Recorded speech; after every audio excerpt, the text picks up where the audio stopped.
Bon, maintenant, rentrons dans notre cœur de l'actualité, l'Iran et l'Ukraine. Waouh, ça a été long.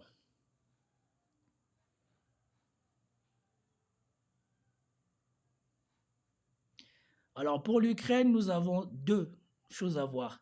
Premièrement, quoique trois. On a d'abord ici ce qu'il raconte sur la répression. Il y a 2 jours, on avait parlé de la répression, c'était 30 000 personnes, maintenant c'est 6 000. Après, on va parler de l'arrivée de soi-disant le paquebot américain, le porte-avions américain. Et ensuite, on va attendre pourquoi, soi-disant, maintenant, selon eux, ce truc-là est venu se mettre devant l'Iran. Donc c'est parti, 3 vidéos, après on commente.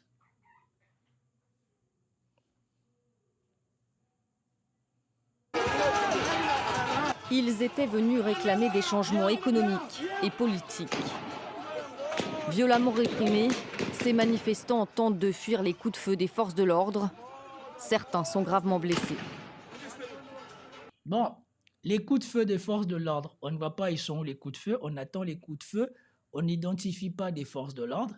Et, comme toujours, il n'y a pas l'autre version. Parce que nous, on a vu, grâce aux réseaux sociaux, qu'il n'y avait pas que les forces de l'ordre qui étaient armées et il n'y avait pas que les forces de l'ordre qui tiraient.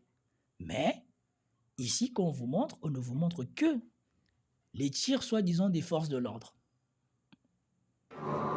Ici à Rasht, dans le nord-ouest de l'Iran, les corps enroulés dans des sacs mortuaires s'amoncellent alors que des Iraniens recherchent leurs proches. Vérifiées par les observateurs de France 24, ces images ont été tournées lors des manifestations des 8 et 9 janvier dernier. Elles n'ont pu être... Bon, on a vu le conteneur. On a vu que le conteneur n'est même pas aussi rempli que les conteneurs qu'on a vu les Russes rendre aux Ukrainiens. Vous êtes d'accord avec moi jusqu'ici? Le conteneur des gens, c'est pas aussi rempli que les conteneurs de ce que les Russes ont rendu aux Ukrainiens lors des échanges de corps. Publié que la semaine dernière par des internautes qui ont réussi à contourner la censure d'Internet. Elle témoigne de la répression sanglante orchestrée par les forces du régime iranien. Des vidéos qui arrivent au... Là encore, on peut voir qu'il y a moins de 10 corps ou moins de 20 corps. 2 vidéos où il y a moins de 20 corps par vidéo ou moins de 10 corps par vidéo. Retenons bien, parce qu'après on va attendre les chiffres soudainement. Ce qui va se dire, on aurait dit qu'on était je ne sais pas où. Au compte-gouttes, alors qu'à de rares exceptions près, le régime maintient la coupure totale d'Internet depuis plus de 2 semaines. Pendant ce temps, le décompte macabre se poursuit. L'ONG Rana a pour l'heure identifié 5848 morts liés à la répression, mais elle affirme être en train d'examiner 17 000 autres possibles décès. Voilà. Donc, ils en ont déjà identifié 5800 et quelques. Après, par exemple, ça sera plus 17 000. Donc, 5000 et quelques plus 17 000, ça nous fait 22 000, disons 23 000. Ce qui est déjà loin des 30 000 annoncés en fanfare la dernière fois qu'on a entendu parler de cette histoire. Mais les images qu'on vous montre, ce ne sont que ces images-là.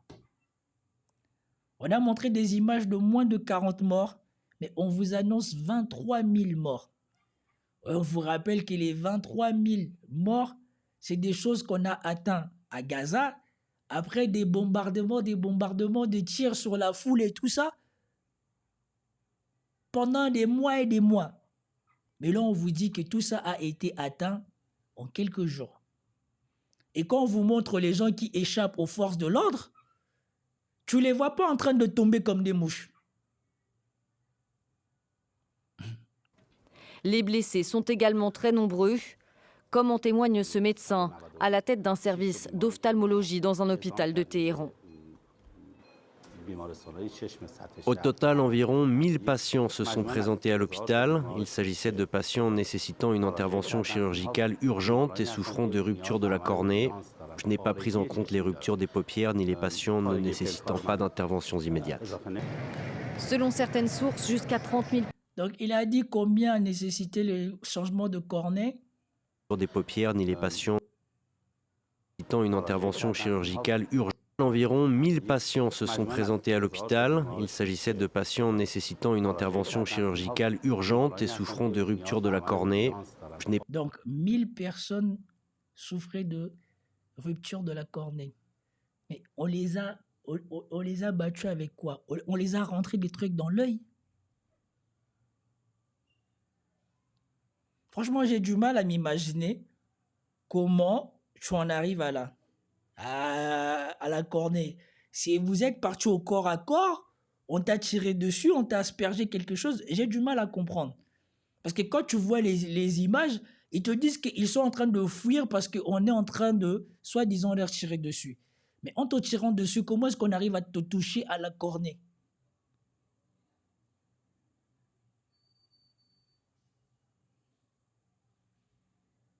Pas pris en compte les ruptures des paupières ni les patients ne nécessitant pas d'interventions immédiates. Selon certaines sources, jusqu'à 30 000 personnes auraient été tuées dans les rues du pays. Voilà. Selon certaines sources, les sources c'est qui?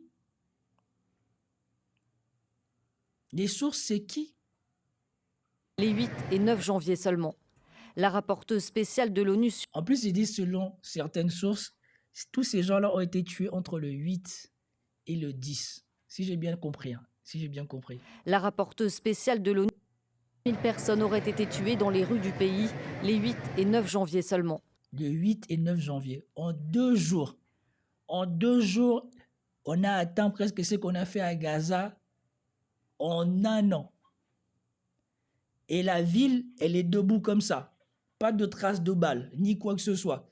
Pas de tir d'obus, pas de tir de char, pas de tir de machine gun. Mais tous ces gens-là sont tombés, on ne sait pas comment. Pensez-vous que tu peux faire tomber 30 000 personnes sans qu'on voit des impacts de balles partout? Parce qu'à Gaza, on l'a vu, la Gaza est ravagée pour faire tous ces victimes-là. Mais ici, tous les bâtiments, tout est debout. Donc, à moins que 30 000 membres des forces de l'ordre sont descendus, sont partis planter les gens là, au mano à mano, je ne comprends pas.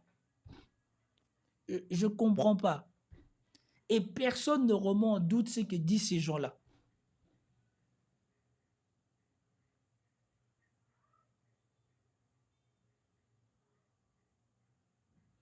Donc les gens, en plus ils parlent hein, comme si les autres gens là, qu'on a vu qu'ils étaient armés dans la foule là, eux non plus n'ont tiré sur personne.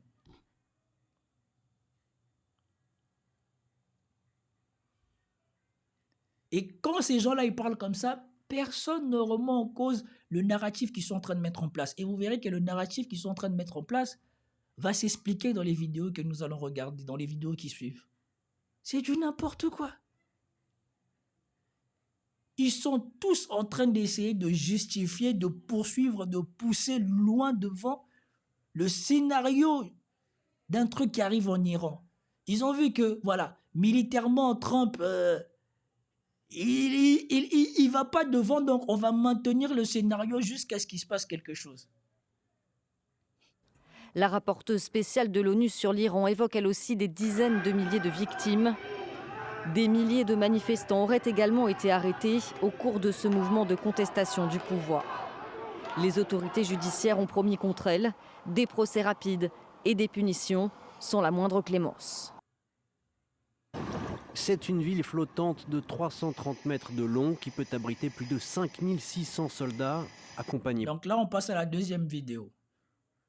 Le fameux porte-avions, puisqu'elle n'a pas pu agir pendant le week-end et que la fenêtre est passée comme je vous avais dit, maintenant, pour essayer de cacher le fait qu'ils ont fait la publicité du jeudi jusqu'à samedi soir ou dimanche après-midi, que Trump il allait agir imminemment, il n'a pas agi.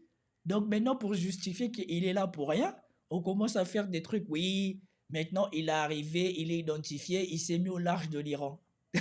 Pour rattraper le coup.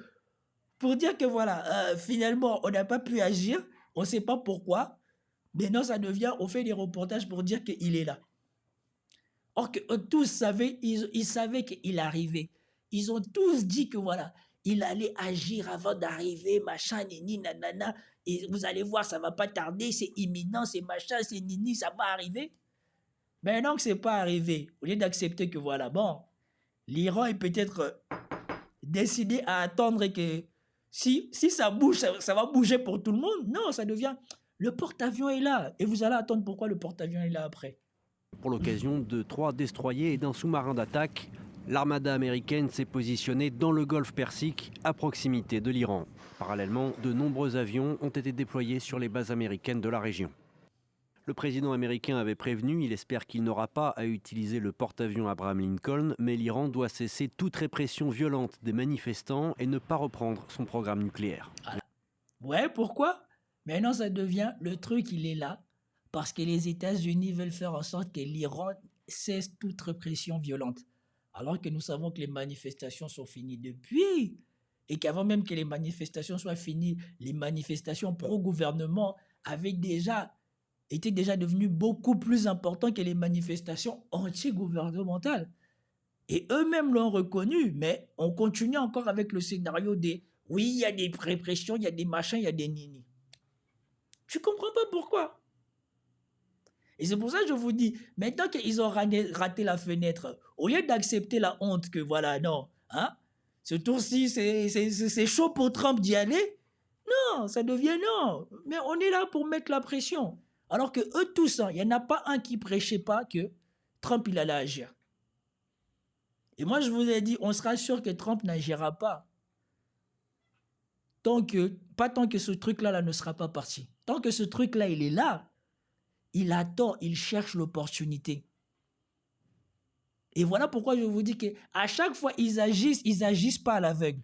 Avant d'agir, ils s'assurent qu'à l'intérieur du pays, d'avoir les traîtres qui vont leur permettre d'agir sans subir des pertes. Tant qu'ils n'ont pas des traîtres à l'intérieur du pays pour s'assurer qu'ils ne vont pas subir de pertes, ils ne peuvent pas agir sans déclarer la guerre. Parce que ce qu'ils font, c'est des actes de guerre. Mais si, de leur côté, ils ne perdent pas de soldats, ils peuvent dire que voilà, nous, on a fait ce qu'on avait à faire, on est parti. On n'a pas perdu de vie américaine. Mais là, comme c'est pas sûr, probablement qu'ils étaient en train de venir en se disant, bon, on va avoir une fenêtre. Ils n'ont pas eu de fenêtre. Ça devient, non, mais on est venu là pour mettre la pression. On n'est pas venu pour agir. Écoutez-le après. Téhéran, le ministère des Affaires étrangères ne veut pas se laisser impressionner. L'arrivée de ce navire de guerre ne va pas ébranler la volonté ou la détermination de l'Iran à défendre le pays avec toute sa force. Nous avons à la fois la volonté et la capacité totale de défendre l'Iran. Si le bilan des manifestants tués n'est pas précisément établi, il pourrait se compter en dizaines de milliers de morts. Et d'après des activistes, ces manifestations ont conduit à l'arrestation de plus de 40 000 Iraniens, si certains d'entre eux étaient... Écoutez les choses qu'ils disent. Ils avancent qu'il y aurait 30 000 Iraniens ou plus de 30 000 Iraniens qui auraient été liquidés. Et maintenant, ils vous disent, en même temps, il y a au moins 40 000 Iraniens qui ont été arrêtés. Donc, en 2 jours là, ou les 3 jours de manifestation, je ne sais pas quoi là, 70 000 personnes ont fini dans les geôles ou décédées en Iran. Donc, on a dépassé le bilan de Gaza. Franchement, je suis désolé. Peut-être que c'est vrai. Mais qui peut imaginer que c'est vrai? Des trucs énormes comme ça. Donc, en 2 jours, en 3 jours, l'Iran a fait mieux que ce que Netanyahou a fait dans Gaza. En 3 jours. Et puis tout ça, sans ravager le pays, sans détruire les routes, sans de dégâts apparents. À part qu'on a vu les mecs en train de boiter ou quoi que ce soit, et encore qui étaient toujours vivants. Ils ont fait tout ça. 70 000 personnes. Non mais franchement, c'est magique. Je sais pas comment le dire autrement. L'Occident avec l'information, c'est magique. Franchement, c'est magique. Des condamnés à mort, cela pourrait provoquer une réponse américaine, même si pour l'heure, Donald Trump se dit convaincu que l'Iran veut dialoguer. Donald Trump a demandé au Pentagone de lui... Lui, là, il a fait les tours de tous les plateaux. Les États-Unis vont agir. Gna gna gna, gna gna gna, gna gna gna. Maintenant, ils n'ont pas agi. Écoutez-le. Ces gens-là n'ont jamais honte. Comme on dit, ils sont nés avant la honte. Ils ne connaissent pas la honte. La honte, c'est leur petit frère. De lui donner un large panel d'options possibles pour se laisser une grande liberté de choix et de décision. Le président Trump n'est pas dans une logique de régime change à la base. Il l'a dit d'ailleurs, sur le modèle irakien. Mais il n'est pas exclu qu'il ait opté pour une modalité, c'est-à-dire un régime collapse, c'est-à-dire une implosion du régime de l'intérieur. Les membres restants de l'axe de la résistance, toujours loyaux à la République islamique, ont réagi. Milices chiites en Irak, Houthis au Yémen et bien sûr Hezbollah au Liban. Tous se disent prêts en cas d'attaque américaine. En tout cas, moi je ne sais pas si les autres là, ils sont en possibilité de faire quelque chose. Comme je l'ai analysé dans toutes mes vidéos, tous ces gens-là, en suivant les menaces américaines, ça les a conduits à leur perte. Au lieu de s'unir tous, dès que tout ça avait commencé, chacun a voulu faire le malin à son tour, tout en se disant que ce qu'ils font à l'autre, ça ne va pas m'arriver à moi. Quand ils ont commencé à s'apprendre à Gaza, le Hezbollah était là en train de regarder plus ou moins de nanani, gna. Quand ils ont bien tapé à Gaza, ils s'en sont pris au Hezbollah et les autres là ils regardaient et qu'il n'y avait que les Houthis qui bougeaient. Quand ils ont défoncé le Hezbollah, ils sont partis brûler le port, les ports des Houthis. Même si les Houthis ont continué toujours à résister. Et franchement, eux, il faut leur tirer chapeau. La Syrie, de l'autre côté, était là en train de regarder. Ils ont commencé à bombarder petit à petit en Syrie et tout ça. Soudainement, quand ils ont fini avec le Hezbollah au Liban et que le Liban ne servait plus à rien maintenant, ils sont partis en Syrie. Syrie aussi en a pris dans la gueule. C'est fini. Et le comble du comble, c'est quand ils ont voulu venir en Iran. Et heureusement que l'Iran avait encore des missiles que ces gens-là n'avaient pas détruits. En 12 jours, il a montré à ces gens-là que bon, ici, ça ne va pas se passer comme prévu. Et après, ils ont voulu nous faire croire que, soi-disant, les États-Unis étaient venus pour bombarder le programme nucléaire iranien. On sait que c'est faux. Certes, ça a été touché, mais ce n'était pas ça le but. Parce que le but, c'était ce que Trump est venu déclarer direct après. On n'est pas venu tirer sur on n'est pas venu tirer sur les autorités, on n'est pas venu tirer sur des militaires, on est juste venu sur le nucléaire iranien et vous demandez aussi que la guerre s'arrête. Accessoirement, il faut que la guerre s'arrête. Ah, ces gens-là, ma parole, c'est que tu vois aujourd'hui, j'aurais jamais cru voir ça. Et ce qui me fait le plus rire, c'est que quand j'étais étudiant, je prenais peut-être avec trop de sérieux ce que ces gens-là racontaient en Occident dans les infos. Et c'est là, en rentrant dans l'exercice du commentaire critique de tout ça, tu te rends compte qu'en fait, je ne sais pas, 70% de ce qui passe en Occident, c'est juste pour confirmer le narratif occidental. On est les plus forts, on est les plus intelligents, on est les plus machins, on sait mieux ce qui marche, on sait mieux que tout le monde ce qui se passe chez eux, même quand ils le disent pas. Ok, maintenant qu'on a écouté ça, on va écouter la dernière partie de tout ça. C'est cet analyste qui vient nous rajouter pourquoi ils étaient venus réclamer des changements économiques et politiques. Mais n'agit pas. Violemment réprimés, ces manifestants tentent de fuir les coups de feu des... Et l'analyse en plateau d'un Voilà, autre spécialiste, Michel Fayad, bonjour. Bonjour. Vous êtes analyste politique, vous enseignez la géopolitique à l'Institut français du pétrole et des énergies. L'invité d'Elisabeth Alain dans Paris Direct parlait d'une possible implosion de l'intérieur. Est-ce que c'est ce que vous pensez aussi ? C'est un scénario qui est envisageable. Il est possible qu'il y ait certains gardiens de la Révolution qui, pour préserver leurs avantages économiques, puisqu'ils contrôlent 2/3 de l'économie du pays, tentent une sorte de coup d'État pour renverser les mollahs, mais conserver le pouvoir. Ce serait une sorte de république islamique sans mollahs, un peu comme sur le modèle pakistanais ou un peu sur le modèle turc, c'est-à-dire un pouvoir militaire fort qui détient l'économie, mais sans les religieux. Mais ça resterait quand même islamique. C'est un scénario qui serait très mauvais pour la population qui, en réalité, rejette à la fois, si vous voulez, les conditions économiques actuelles. Retenez bien tout ce qu'il dit ici, parce qu'à un moment, il y aura une contradiction fondamentale dans ce qu'il va dire. Ça, c'est comme Ça, c'est le performatif qu'ils ont voulu instaurer partout et qu'ils instaurent partout. C'est le discours qu'ils ont tenu sur Poutine pendant toute la guerre de l'Ukraine. L'économie va tomber. Les gens vont se retourner contre Poutine. Machin, nini, nanana. Dans 3 ans, dans 2 ans, vous allez voir, les sanctions vont faire leur effet. Poutine, il sera embêté. Et c'est exactement ce qu'ils sont en train de dire là.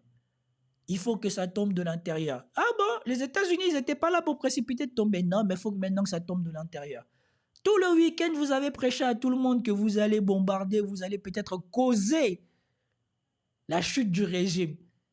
Maintenant qu'ils vous ont dit qu'ils vous attendent, ça devient non, mais on est là pour mettre la pression et pour favoriser la chute de l'intérieur. N'importe quoi, ces gens-là. Du pays, 90% de la population vit sous le seuil de pauvreté, mais aussi qui rejette aujourd'hui l'idéologie khomeiniste.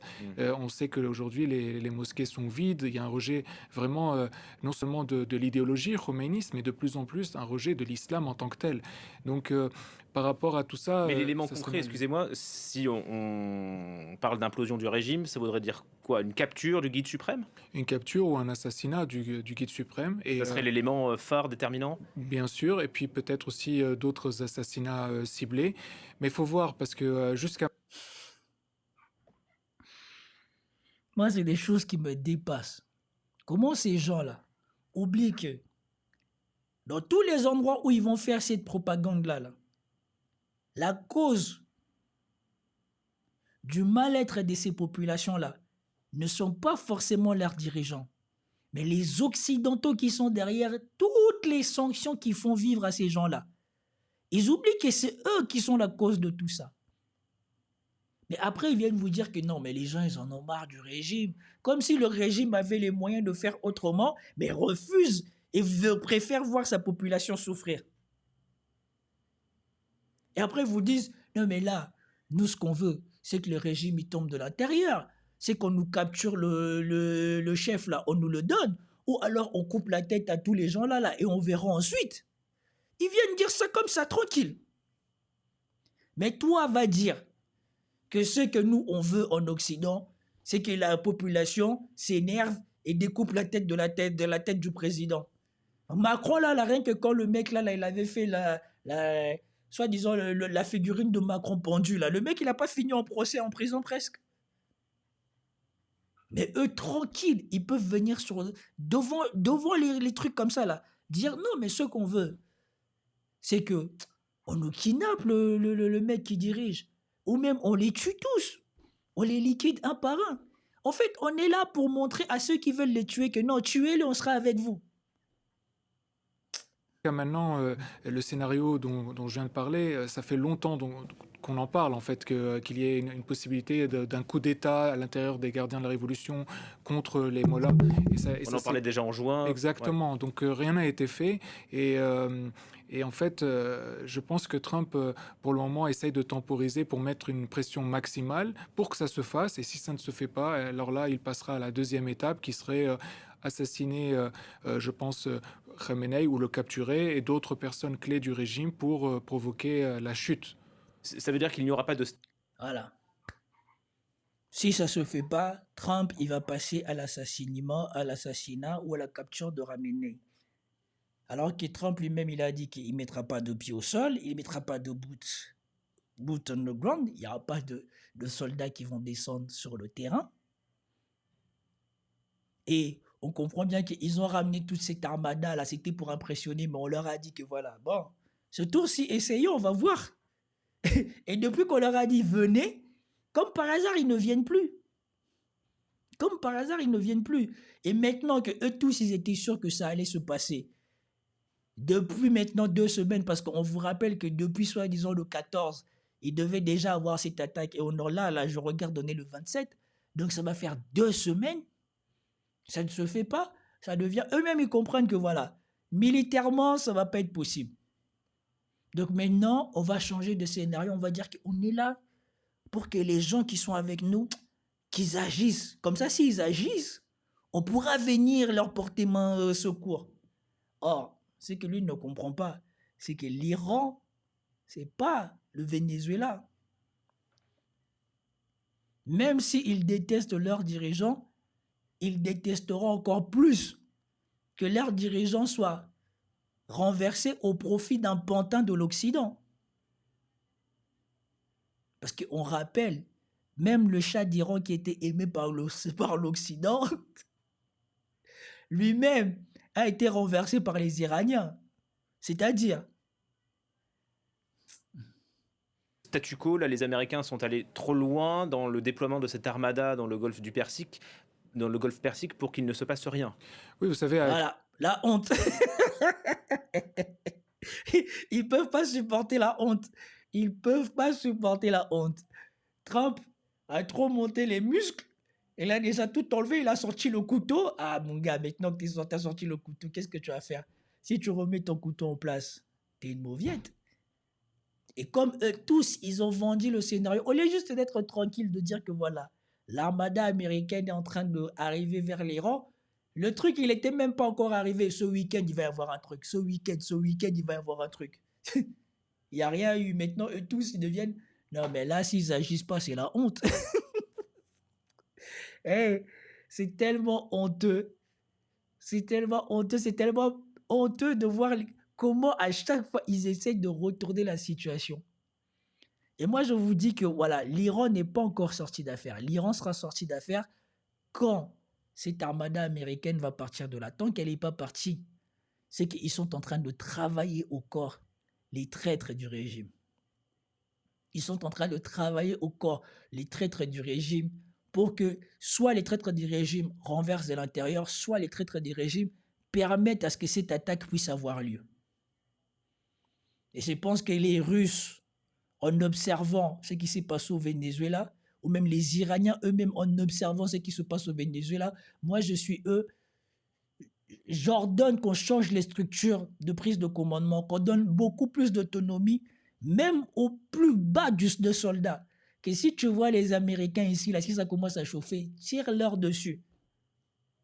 N'attends pas que ton commandant, ton général te donne un ordre. Si tu vois les Américains ici, là, tu leur tires dessus. Je pense qu'à partir du moment où tu donnes un ordre comme ça, ils ne mettront pas les pieds. 300 millions de dollars de coûts par jour, on a déjà dépassé le milliard depuis le commencement du déploiement de l'armada de Donald Trump. Donc je pense que aujourd'hui, les Américains, effectivement, vont faire quelque chose. Donc soit ils utilisent cette armada pour faire pression en vue d'un coup d'État en interne, sachant qu'il y aura des conditions que les Américains poseront, comme par exemple la fin du nucléaire, par exemple la vente du pétrole peut-être aux Américains. Il y a le gaz. Un vrai revirement historique. Ouais. Bien sûr, vous savez aussi que l'Iran, en plus d'être les 4e réserves de pétrole au monde, sont les premières réserves de gaz au monde. Et ils disposent également, comme le Groenland ou le Venezuela, de métaux également stratégiques, comme le lithium et d'autres minerais et métaux qui sont très importants pour la transition énergétique et pour la transformation digitale, et donc qui intéresse Donald Trump. Bon, quelqu'un vient de me dire que ça se trouve, on attend des coups de feu aux côtés du site nucléaire iranien. C'est peut-être vrai, nous verrons plus tard. Pour l'instant, c'est ce que moi je suis en train de commenter, donc je ne peux pas savoir ce qui se passe maintenant en Iran.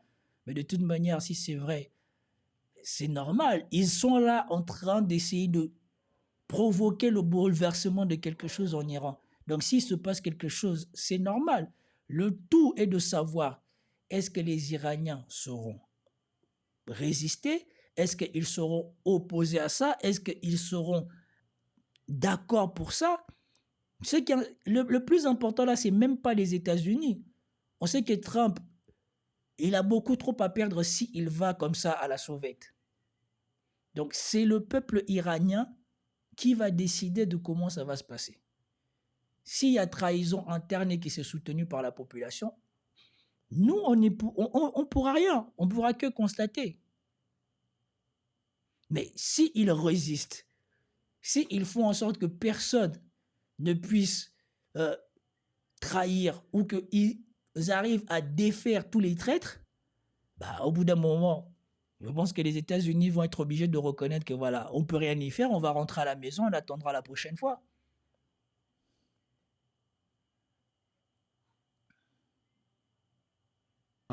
Et peut-être qu'ils lâcheront du lest sur le voile des femmes, ils lâcheront peut-être le programme des missiles balistiques. Mais ça, c'est un scénario dont on n'est pas encore optimiste. Mais optimiste dans un sens, parce que comme je le dis, la population souhaite vraiment se débarrasser de tous ces vestiges de la République islamique, pas seulement du guide suprême, mais aussi de ce pouvoir des gardiens, parce que les gardiens de la Révolution, vous savez, avec les Bassidj, font de la répression. Il y a aussi une police des mœurs qui, soi-disant, a été annulée, mais qui continue d'exister.